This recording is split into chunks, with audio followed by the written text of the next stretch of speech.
All right. We're ready for another episode of These Old Farts. Uh, According to BCAT, we've done 179 of these. It seems like a whole bunch more. Uh, we're going to try to do something different tonight. We've done this a couple of times in the past. We'll see how it works again. We're going to try to do common ground. Common ground, in my mind at least, means that all of the participants can agree on some stuff. Not everything by any means, but some stuff. For example, if you're in a democracy, that means that the people choose their leaders. There are various other ways of having a government, but democracy implies that the people choose their leaders. And in America and most democracies, they choose their leaders by voting. So I'm assuming that the common ground for the group assembled here, and hopefully for those who are watching, is that we're want to be a democracy, hopefully are. Two, that we want to choose our leaders, and we do it in America and most other democracies by voting, going at a stated period of time and casting a ballot saying these are the people among those who are available.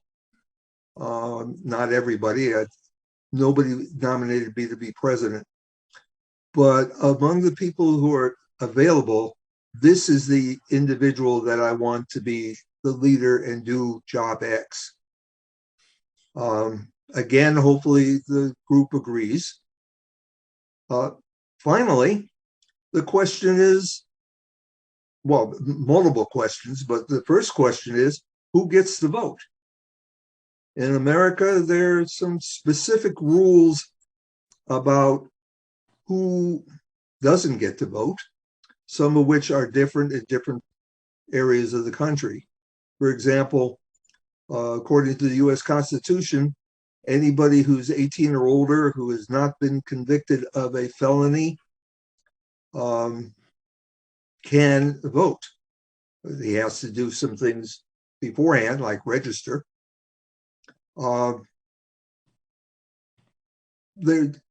In my mind, Robert Krieg, believe that the more people vote, the more representative the leader is, and that the group who voted, because they have a little skin in the game, they made some effort, it should be willing to follow that leader.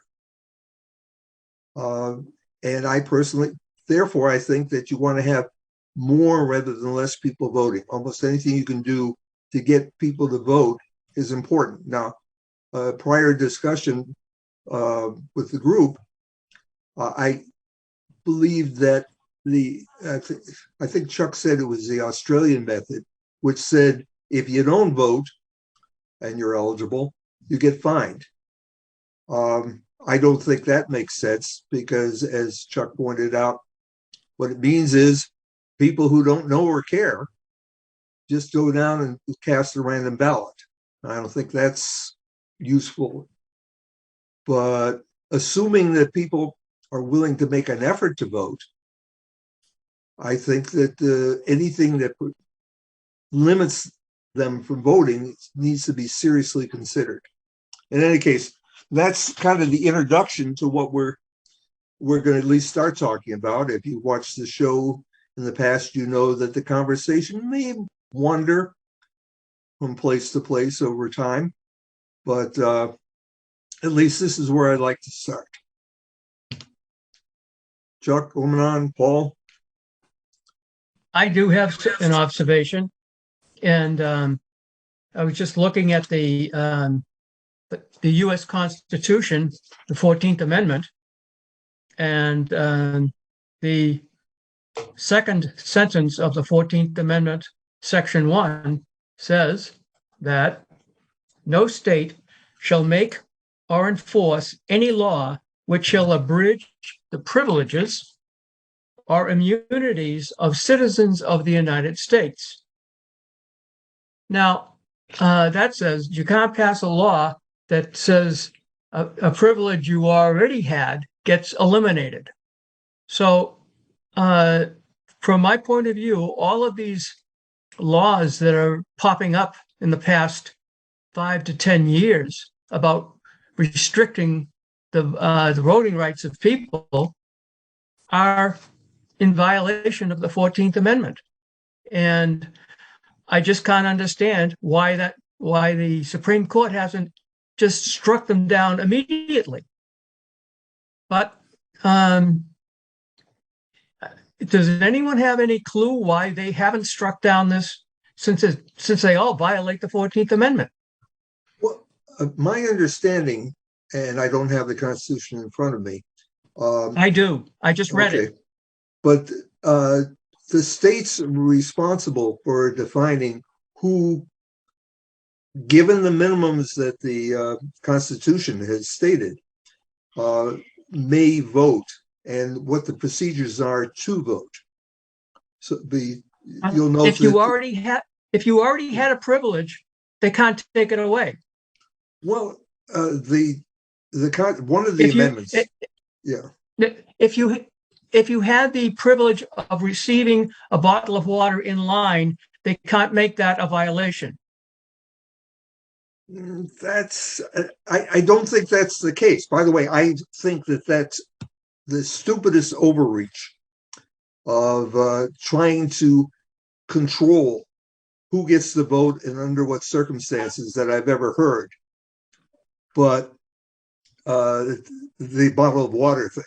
But I think as long as it's within reason, there is in fact the responsibility of the state and to some extent the locality to define the specific people. For example, if you don't register, you can't vote.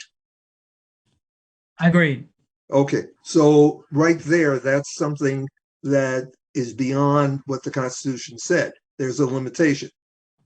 The Constitution also says that if you're a felon, you can't vote unless the state has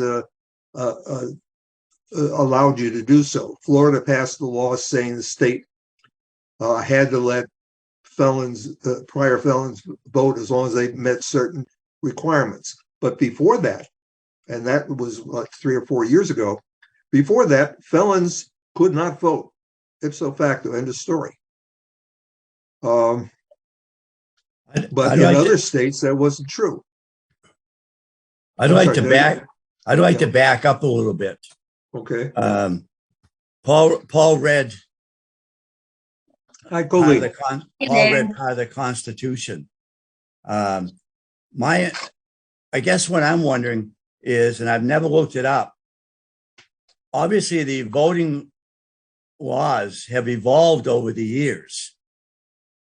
My understanding is that when this country was first formed, all the way back to the days of George Washington, there were real restrictions.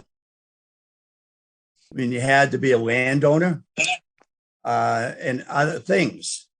So, and then gradually things have changed. I don't know when the present set of voting privileges that we now have actually came into place. I don't know.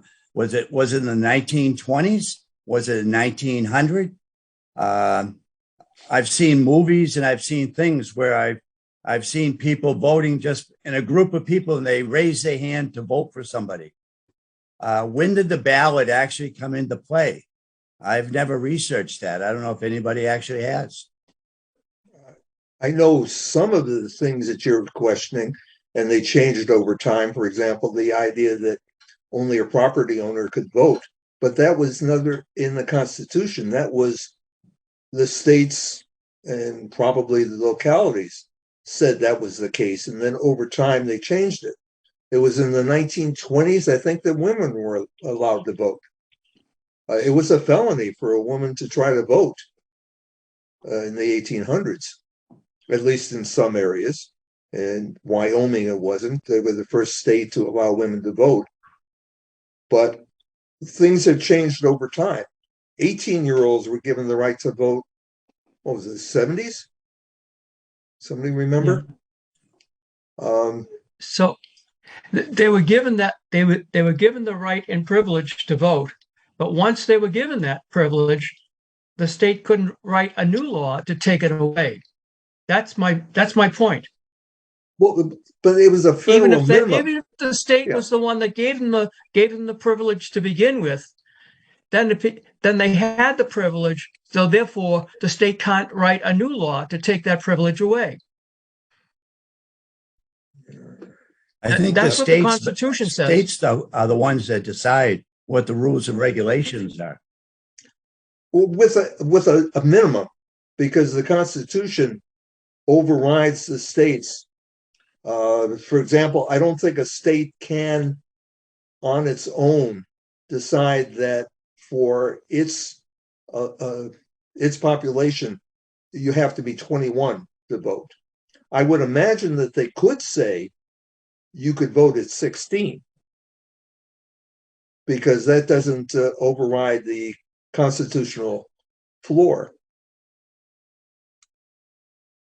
But I can tell you that in the South, after the 14th Amendment was ratified, the South, for example, had in Texas, they had whites only primaries. A black, in theory, could vote in the final election, but they had no say on who the nominees were. I have a question about Oman. You're from what age were you when you moved to this country from India? When I was in 20s. Oman? Yes. When I was in my 20s, I came here, and I have been voting for the last 20 years or so. And what I was going to say is that it's important that people who are citizens should be allowed to vote. That's number one. And with that, I think I have already said this earlier as well, that there should be a mechanism to identify people who are eligible to vote. And for that, that's what I would advocate an active program by each locality to do something about that, so that if you are eligible to vote, there should be some way to identify when you go to the polling station that you are the person who you are. I have no problem with that, but that means the local government has to be active enough so that nobody who is eligible to vote is excluded from that identification. You can't let that fall off and say, well, we can't give you ID because you do not have transportation, or you are homebound, or you can't read, or there is if you are given a Bible to read and you can't read it, forget it, you can't vote now. I mean, all those restrictions should not be imposed by anybody if you are eligible to vote. And then have some way to identify you. That's my thing about it. But the locality has to be proactive in doing that, rather than leaving it to individuals who cannot get the ID. Can I just listening to? I think that isn't that the registration. You have to register so you can vote. And well, that is true. That is true. But at the same time, if once I register, how do they know that I am the person? When I go to the polling booth, I say that I am this person, and they give me a ballot. But then there's no way to, because this is one of the opposition argument, that Paul said he voted, but actually it was Patrick who voted. And Paul then went to another booth and voted there. So you have twice Paul voted. And so, but there's no way to actually to rebut that argument unless there is a valid thing to back it up. I'm just looking at the data. That's all. Because people have, no matter which party you are in, there is a propensity to quickly make it into a story and conspiracy and all that, and then blow it up. In Burlington, you register, and by the way, you only have to register once. Yes. For your life, as long as you haven't moved. And when you register, you show some proof that you are who you are and you live where you say you live. Once you do that, they create a voter roll, and you're told, based on where you live, you vote in this precinct, which is just a accumulation, an area that's drawn on a map, and you're voting within that precinct. And you go down, and when you vote, and this is assuming you vote in person, similar things happen if you're voting on by mail or by drop box. You come in and they say, where do you live? Actually, they don't even ask your name initially. They ask, where do you live? They see your address on the voting roll for that precinct. And they say, at that point, are you Robert Krieg? I say, yes. They check my name off. So I can't vote in any other precinct because I'm not listed there. And because they checked my name off, I can't go back and vote again in my precinct. So that's I could show, if I knew you were on vacation and you're out of the area, I could show up in Burlington with the information they're requiring. Where do I live? And I could find out your address, and I could pretend that I'm you. I'd have to be mindful of the fact that somebody might overhear me using your name and know that I'm not that person. But if I'm willing to take that chance, I could go there and vote and go to a different precinct and use somebody else's name that's in the precinct that I know that's not there. And you could vote a number of times. Yes, it's physically possible. The only way to avoid that, two ways to avoid it. One, never let anybody know that you're not at home during a voting period. And the other way is to register with your DNA and then have somebody do a swab and you go sit for 15, 20 minutes while they compare the DNA and say, yeah, that's him. We have a perfect system now, just with a picture ID would eliminate 99.9% of it. But the point is, we don't use the picture ID even in Burlington. I don't know about. If we don't use a picture ID, why do you really think we'd use a swab testing? And how to get people to do that? That's going backwards in my mind. Well, okay, let's stop for a minute and come back to this in just a minute. Do we have agreement? Patrick has a question, actually. Oh, Patrick has his hand up. Okay, Pat, what's your question?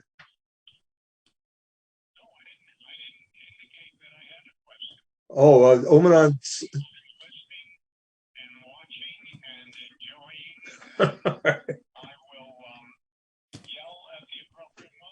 Okay, fair enough. What's Colleen wasn't think about? Before we ask Colleen, I want to see if we have agreement, if we have common ground that voting is the way we should choose our leaders, and B, well, let's start with A. Do we agree that voting is how we should choose our leaders? Any disagreement? Yes. I would say yes. Yes. Okay. Second one, that the more people who vote, the more representative the leaders are for the population, and that the population is more likely to accept the leadership because they participated. They may have lost, but they participated. Is that that is where this question of more, you got to define what does more mean. and then you can't automatically expect everybody to follow. So first you got to define what you mean. What do you mean by this? More people vote. The greater percentage of the people who are deemed to be eligible to vote. Okay, all right. That's what I mean by it. What was the Okay. group bill? Is that a decent definition? Okay, Sounds good. Yeah. Pat just said yes. Yes. I have to explain to the audience, we're having technical difficulties, which is typical of the old farts. And Pat Moreno is participating on my cell phone. So I'm trying to hear him if he wants to say something and then pass it on to the group. Okay, so if we have agreement, if we have common ground that the more people who are eligible to vote who actually do vote, unless they're coerced to vote, which was Chuck's point, that's... No, I didn't say that. Oh, okay. Well, the Australian thing, you thought they It's was... stretching. That's stretching. It's twisting what I said. Okay, then tell me. Well, I was using that as an example when I said Australia. But my point was that I don't believe everybody should vote only because they're expected to vote. I think people should only vote who are educated in the subjects and the matters, and not just vote for the sake of voting. I would eliminate. If they can't take the time to at least check out to some degree. I'm not saying they have to be a perfect, no, perfectly every subject and every candidate, but they have to be somewhat interested in the results and how, whether it's whatever. I just don't think a person should be coerced to vote just for the sake of voting. Okay, could I ask you one question? Well, can I just respond to that? You were first. If they're well versed in the subjects, that would eliminate probably 75% of the people in the United States from voting. So Well, I can't accept that one at all. I don't believe that's true, Paul, but that's your opinion. Okay. That's your opinion. Well, That's let my me ask the question I was going to ask, which goes along in a sense with what Paul said. Who determines whether the person is educated in the subject at hand?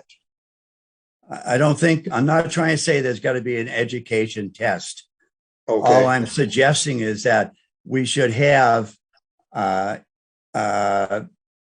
information go out to people, trying to encourage them to come to the poll to vote, but try to encourage them to get information so they know why they are voting the way they are voting. I don't know how to better explain that at the moment in a short period of time. I tend to agree with you. The problem is if I get to decide whether Paul Vina is educated in the subjects that are important for this election, then I get to decide who gets the vote. I'm not saying that anybody should be making the judgment on somebody else. All I'm saying that there should be a blitz or whatever you want to call it of education to people of the importance of voting, but at the same time that you should take some time yourself for your own self-understanding of things and for the betterment of the rest of society to have some education about the subjects that you're voting on. And I don't know in this short period of time how to better say that without taking up the rest of the evening. Well, actually, Well, I agree with you. Yeah. Twice in a night. They send out a bulletin to every registered voter, and it has both sides of every issue. Yeah, I know that. And I bet you 90% of the people throw it away without even opening it. Well, Secretary of State sends it every time. And then you also have the political candidates have their forum and they publicize what they want and what they mean. So it is our civic duty. I agree with Chuck to really read up on all that, be educated about it, and then vote accordingly what we vote for. But unfortunately, what happens actually is voting is not an intellectual exercise, unfortunately. Well, I'll toss something in here. There's a little, it's a little concerning, especially if Paul's statistics are correct, that 75% of our population wouldn't know anything about the details The of details of everything. Right. If those statistics are correct, then you can go right back to when they stopped teaching civics in school.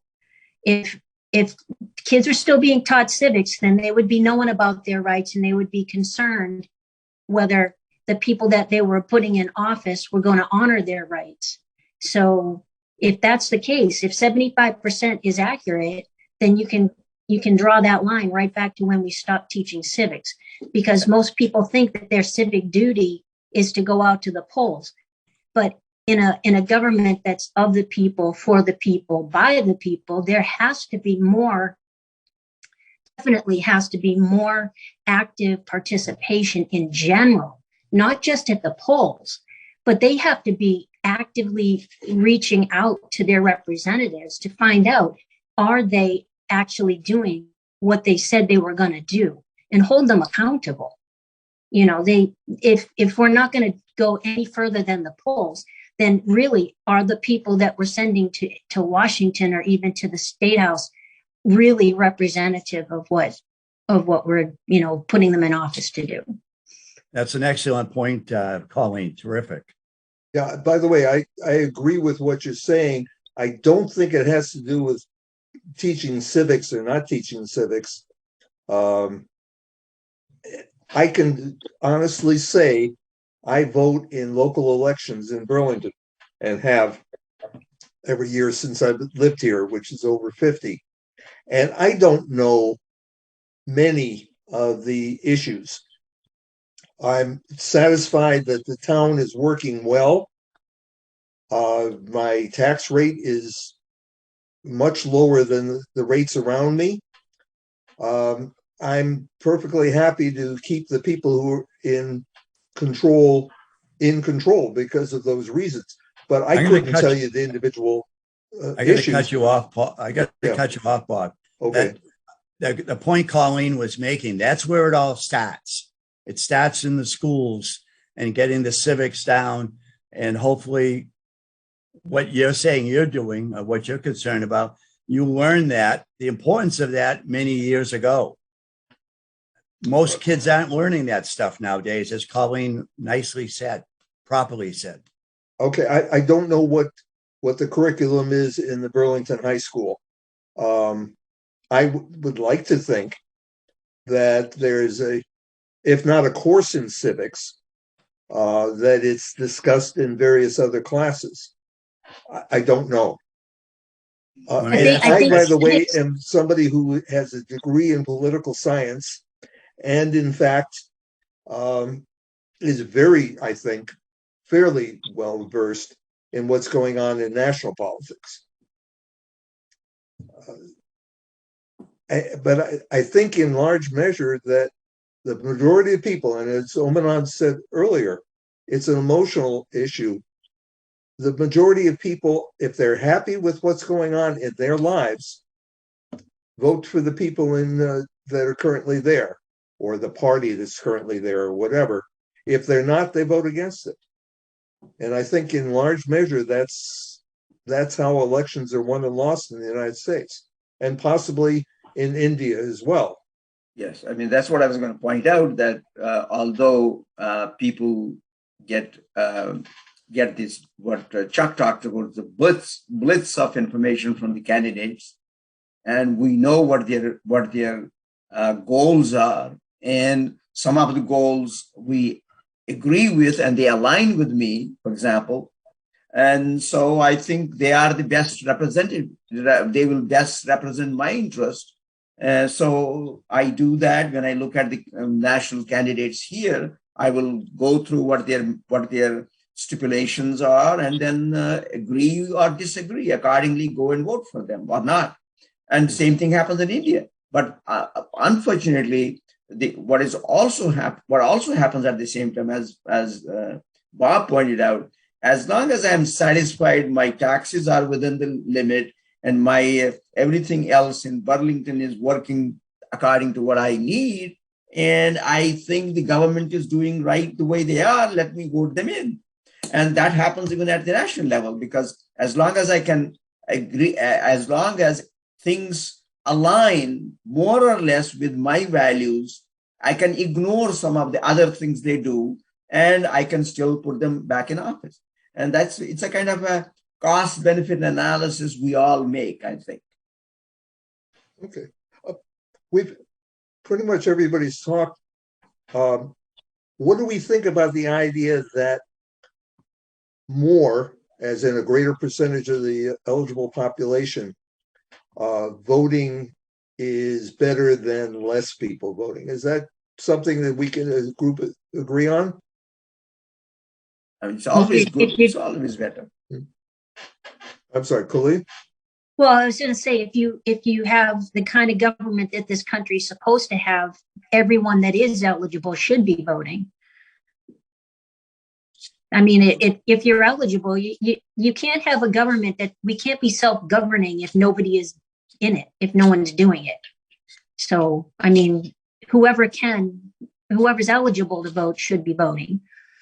Okay, well, what happens if you're working and you're not close to your home precinct, so you can't get there from 9 to 5 when the precinct's open?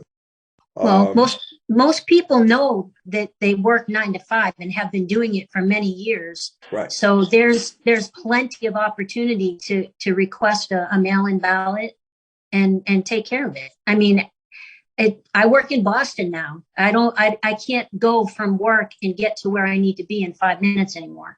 So I got to plan things different, and I already know that. And I've only been doing it since September. So, I don't buy that. You're a grown adult. If you're eligible to vote, then you have taken on that responsibility, and you have to make arrangements and do it properly. And if you don't get out there and vote because you said, oh well, I didn't know how to get a ballot. Everybody knows how to get one. You call the town hall if you don't know. But I really don't buy the excuse and stuff. If you want to vote, you need to know what you need to do and get it done. Well, I know that there are some states, particularly over the last year or two, that have said that mail-in ballots are only for those people who, if they're in the service overseas, if they're confined to a bed and know they're going to be confined to a bed on election day, those are the only ones who should have mail-in ballots. Everybody else should vote in person. But you have most states have early voting.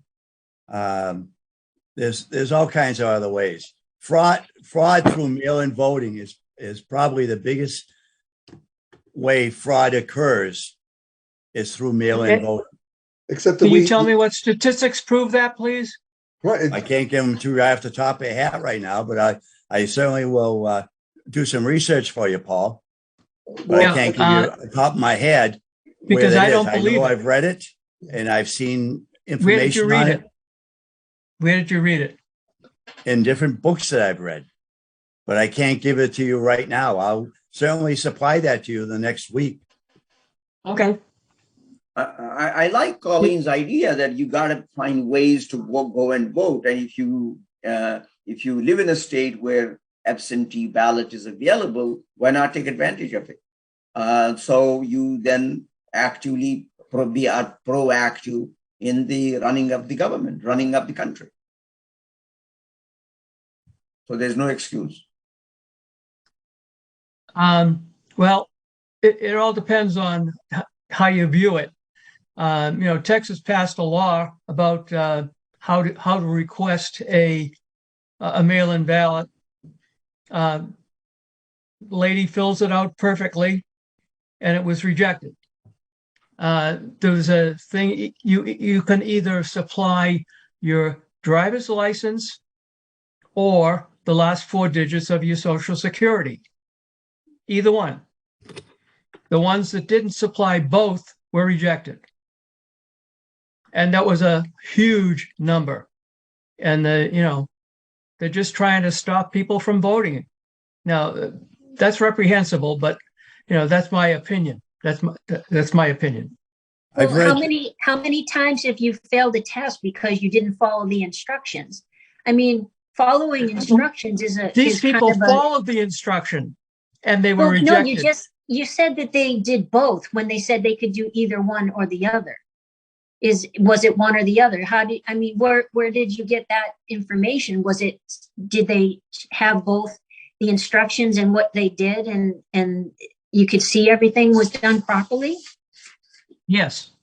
no, It was filled out properly, but because people chose one or the other, they were rejected. But and it wasn't filled out properly. properly.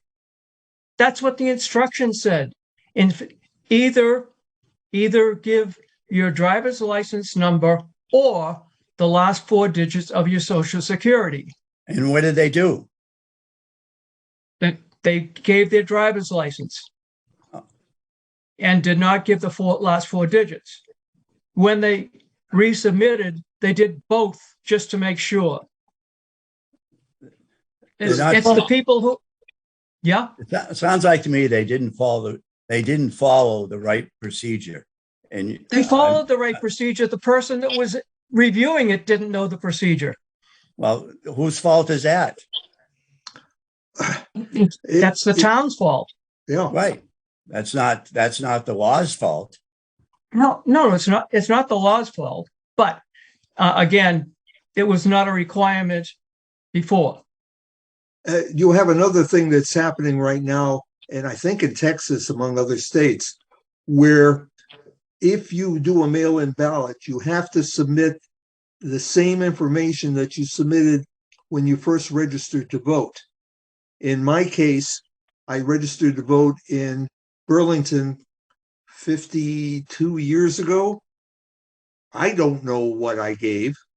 And maybe some of that information has changed. For example, my driver's license number definitely changed because 52 years ago, it had the Social Security number on it, unless I had specifically requested it not to. If that's the number that I gave, then if I had to do that in order to vote via mail, I would be unable to vote. There's no way that I could request the ballot under those circumstances. It was either Colleen or Omanon who suggested earlier that, I think it was Omanon, that the town is responsible for notifying eligible voters about when the election is, where the election is, what the issues are. If the town doesn't do that, then they're not doing their job. But if one of the things that I've been hearing in some of the political debate is whether the town should be asking people to register, whether they should be sending potential mail-in ballots to anybody who is registered so that they have a choice. Is that a way to get more people involved in the process? Yes, No. There's potential for fraud. There's potential for fraud, as Chuck was pointing out earlier, in any process that you use, except possibly DNA. I don't know, but I'm wondering, would that be a bad thing to proactively try to get people to go to the ballot and to give them at least a rough idea of what the issues are?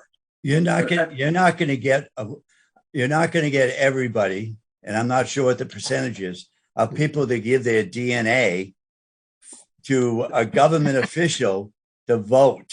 Let alone I would never do that. Yeah, it was sarcasm, guys. A bunch It of was sarcasm. a bunch of people wouldn't take the vaccine for the virus because of concerns they had about injections and all this stuff. So that's over the edge, Bob, in my mind. It was, But- it was a sarcastic as- comment. I apologize. As for the mailing out the ballot, the ballots, I guess, for people who want to mail it in, there are some states that have been doing it for years. Yeah, And Washington, Oregon. Oregon as well. Yeah. And they report no problems. There And are nobody's many people complaining. say there's no problems with this or that, and they're Yeah, just not how many disclosing times have them. they been audited? Yeah, I don't know. I don't know. That's what I I know a mean. lot of There's states have been, nothing to see here, folks. Move along. I know there's some states that in the past election have been audited dozens of times.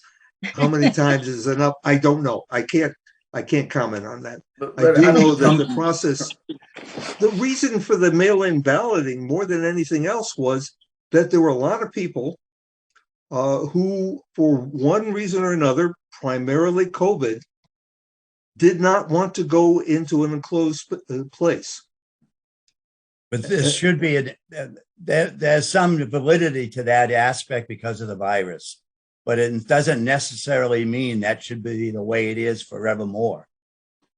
The one advantage, the one reason why I bring that up is the last election had a greater percentage of people voting than in my lifetime. And part of that was because now it was a hell of a lot more convenient. I personally got a mail-in ballot. I went down to the town hall and put it in a drop box. Did you request that ballot? Did you Yes. request the ballot? I think I did, but I'm not sure. I don't remember. I Because did. My wife and I both got ballots here in Reading, and we didn't request them. And we brought the ballots to the polling place afterwards when we went to vote and turned those in and said, "We got these ballots. We never asked for them." And we voted as we intended along the whole time. Was that Reading town policy to send absentee ballots to people or no? It appeared to be the case. And I think that's wrong. Well, that's why I was asking that maybe the local governments should be more proactive to Absolutely. actually do something, proactively register people and proactively let them know the issues and proactively make sure everybody is identified. I don't know how they will do this. That's a different issue, different debate. But somehow, I think the local government should be more proactively pushing for participatory democracy. That's what I think. Both, So that both my recipro- wife, both Yeah. my wife and I, when we went to vote, showed our IDs as we got there. We didn't ask; they weren't asked for, and we showed our IDs. And in both cases, the person there said, "Oh, you don't need to do that," and we said, "We want to show it." It was almost offensive to them that we were showing it to them. I can't speak to the people who you're showing it to. I do know that in Burlington, the ID is never requested. Again, I registered to vote 50 years ago, and nothing has meaningful has changed since. Well, maybe in many cases, there wouldn't be as much question about the validity and the honesty of the of voting if, in fact, some of these things were done. In 2016, did you do the same thing? My guess is you did the same thing in 2016 as you did in 2020. I did the exact same thing. I didn't do anything different. Why would you question the results in 2020 and not in 2016? Why are you saying I didn't question the results in 2016? Okay, That's an I'm assumption. assuming you did. That's an assumption in your part. Yes, it is. I apologize. I questioned the results of the election when Kennedy and the Nixon, and many other elections. Okay. Okay, let me. Well, Nixon On what had basis, a though? majority On what vote. basis did you question the result? On Nixon? And No, on you said it, you've done it pretty much every time. On what basis? No, What he were your was facts? saying he showed his ID. because certain things came out about it that made some things very questionable, and being able to prove that these things might not have happened was a question. I mean, it's almost a foregone understanding by many, many people. I won't say everybody, that the Chicago area, with the Daley was the mayor back then, was major responsible for seeing that Kennedy got elected. Anyways, there's always some of these possibilities in all these elections on all spots. I just think things should be tightened up to keep things so you can say, well, that couldn't because of this or that, because we did this and that. And there's just too many holes in the whole system, in my mind. What do you think about having the voting day as a national holiday? That's fine with me. I wouldn't have a problem with that. I think it's unnecessary. I mean, there are some people that would definitely benefit by it, but and on the good side. But I don't think it. I think there's enough voting opportunities that it doesn't have to set a whole holiday aside. But that's my opinion. What do you think about the idea that every voting location needs to have needs to service the same general population, so that if I live in Burlington and I am in precinct 4, I don't remember what precinct I'm in, that should have the same number of people as precinct 9, and Reading, whatever precinct you're in, should have the same number. The reason I bring it up is that in Atlanta, during the 2019, I think, primaries, they changed the location of the precinct and they combined a whole bunch of precincts into one single location, so that that location, I said precinct, I meant location, had 4 or 5 times the number of potential voters as precincts, as locations in the suburbs.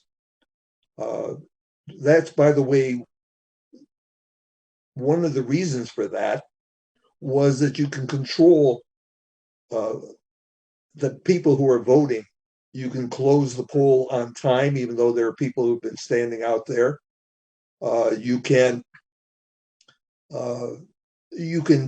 ship old voting machines to that one location, again, to reduce the number of people who are actually voting. I'm not saying that happened, although there's a lot of evidence that it did. But this happened in Atlanta, in minority districts in Atlanta. So you're questioning the validity of the election, I guess. Yes, but not to the extent of questioning who won the election. I'm saying, by the way, the same way as you're saying, I'm trying to tighten things up so that some of these issues do not come up again, which is exactly what you're saying when you're saying controls on mail-in voting and Dropbox and some things, people who go to a nursing home and collect ballots. There are all kinds of potential problems, and this is one of many of the potential problems. And I'm asking, is this one that we should, in fact, figure out a way to deal with? Well, I got the impression earlier on this evening that there weren't very many problems. And now you're saying there are a lot of problems. I'm glad you're agreeing. I'm throwing the fact that I'm agreeing with you, there are a lot of potential problems. And the sarcastic thing about the DNA was, in a sense, addressing that if everybody has to go to the same doctor and get the same swab and put their ballot in, etc., then we resolve 99% of all these issues. Well, I think that's taking it too far, actually. Yeah. Sarcasm. And- Remember, I was Yes, sarcastic. yes. I'm glad you agree. So basically, the bottom line is that there's a significant number of criminals in the United States who are voting illegally. That's I what don't you're know. They're saying. criminals I don't- because they're voting illegally. Is that your Yeah. point? Okay. Yes. I don't know what you mean by significant. What's significant number? What's that Well, mean? you just said that the problems are significant. So I'm saying is I never if used the there's word significant. okay, so you have no problem with the voting then? No, I didn't say that. I said I have a problem with the voting. Then is it significant or not? I don't know because there's not enough information that's analyzed to be able to decide how there is a problem. How big is that problem? If there is a problem, how big is it? Yeah, I agree. So without a lot of analysis and a lot of checking and things, I can't say how big the problem is, and it varies from state to state, from town to town. And also it will vary from candidate to candidate for that matter, because That's correct. significant would mean if Paul and I are two candidates and Paul gets 100 votes more than mine, so that is significant for me because he won. So I need to find out how come he got those 100. Maybe he had 100 people lined up at Market Basket and they voted. So maybe at that time, 100 is a significant number. Maybe, but sometimes that does happen, actually. I just made that up, but it does happen. So significant number would be different for different precincts, actually. Different localities. Yes. Well, can I go back again to the topic of the day, which is common ground? We've agreed that a democracy should have people voting and choosing their leaders. Do we agree that whatever we can do to get more, as in a greater percentage of the eligible voters out there, is a good thing in general? Yes, it's a good thing. Nothing's absolute. Chuck, Colleen, do you agree? Yeah, I would say yes. Anybody Colleen? that's eligible should be participating. Okay. Should What'd you we say, be Colleen? I said if they're eligible, they should participate, but if they don't understand the reason why they're participating, then Right, it's just I agree with that. kind of like going through the motions, Right, I saying agree like, with oh, that. I went. Yeah, I agree. By the way, I just wanted to add one thing about Sure. the process. No matter what we choose, how we choose to get, people to, feel comfortable or come out and vote, no matter what you do, we have to trust the results. And like Chuck said, why not just tighten it up? You know what I'm saying? Just tighten it up. If people are going to come in and vote, have them show ID. If they're going to do a mail-in ballot, have them go and ask for it. Don't just spread them around like rain. You know what I'm saying? So anything that doesn't land on an eligible voter isn't going to get used for fraudulent purpose.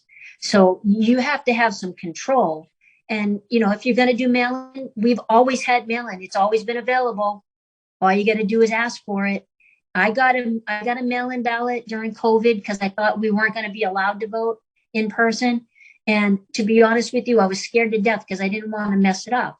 But there were a lot of the reasons that you do mail-in is you have to be very sure that that's how you want to vote, because the process, the parts that are there are meant to make sure that you are who you say you are. And you know what, if you screw it up and they don't like the way you did it, oh well, then you just do it again, or you come in and vote in person. You know what I mean? You don't whine about not being able to, get your vote in the mail. Just, it's always been out there, but it's so much easier just to go and do it in person. I mean, you can only go so far. There's a couple of ways to do it. Just do it, tighten it up so people can trust the process and let it go. One of the things that's happened is that the people who receive the votes, the mail-in votes, if they see that there what looked to be an innocent error that might invalidate the ballot, have called the voter and said, hey, didn't do this or you did that, etc. Some of those people have been accused of crimes for doing exactly that. Is that a good thing or bad thing? Because they're essentially trying to help someone vote. Well, I a mean, registered voter. they can review it. That's their job, isn't it? To review the ballot that's sent in to see if it meets the standards that the town has set Right. up. But if they find it doesn't, should they try to get it corrected or should they just throw it away? And oh, by the way, if they throw it away, do they have a responsibility to tell the voter your vote wasn't counted? Well, don't you think the town should decide whether they have the resources to do that? And, if they don't, then the vote is disqualified and destroyed. And I don't, you either, you have to follow the instructions. It's very detailed, very specific. You have to put things in certain envelopes and seal it and do all that stuff. And I took it very seriously because I felt like it was those restrictions or those things were there to protect my vote.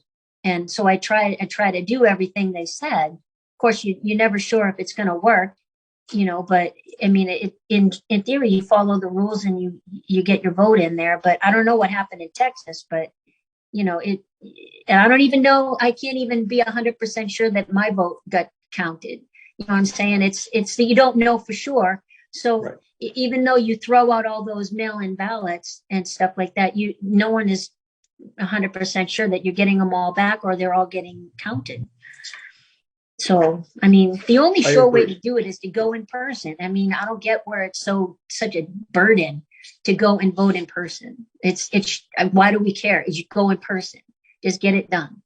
Okay, I personally like voting in person, so I like it. But during COVID, and my wife had some medical issues at that point, so it was not possible for me to spend more than a couple of minutes in an enclosed space like that. Yeah, I think Colleen's saying that. So you if you know that you're going to need it, just ask for it, follow it to the best of your knowledge and the best of your ability, turn it in, and you did the process. You have to trust the process and whatever the results are.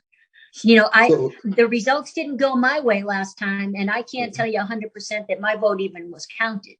You know what I mean? I hope it was counted, but I get no guarantees that it was. Right. I just have to know that, like, when I go in and I put my ballot in, that the process says that when I slide it in that machine, it gets counted. And I have to trust the process and stuff. Right. And there are some controls. They know the number of votes and they know the number of people who voted during that period of time. So there are some controls. My problem was the clerk who saw an issue and tried to get it corrected so the person's vote would be counted was accused of crime. And but what crime did they get, Bob? What was it? Because they were not allowed to notify the voter that there was an issue with their ballot. So isn't that up front? They knew that right from the beginning? I had never heard that being a crime up until this last election. Maybe it was. I know that doesn't make any sense at all. I mean, if you want the mail-in ballot, you have to realize that there's a lot of like rules and special things you have to do, and it's way easier to walk in the door and fill out your ballot. It's way easier. I mean, if you don't fill the dot in all the way, no one's going to disqualify your ballot. You know what I mean? But if you don't put this into that right envelope, they might disqualify your ballot. So, I mean, if you really want to get as close to being counted as possible, the safest way, I think, is in person. I mean, there's a lot of good people that are giving their time to work at these polling places. But at the same time, there are some people, I don't know what the percentage are, that are poorly trained and they don't know what they're doing for whatever reason. And someone's got to point those out and get them either retrained or get them out of there. And I bet you every single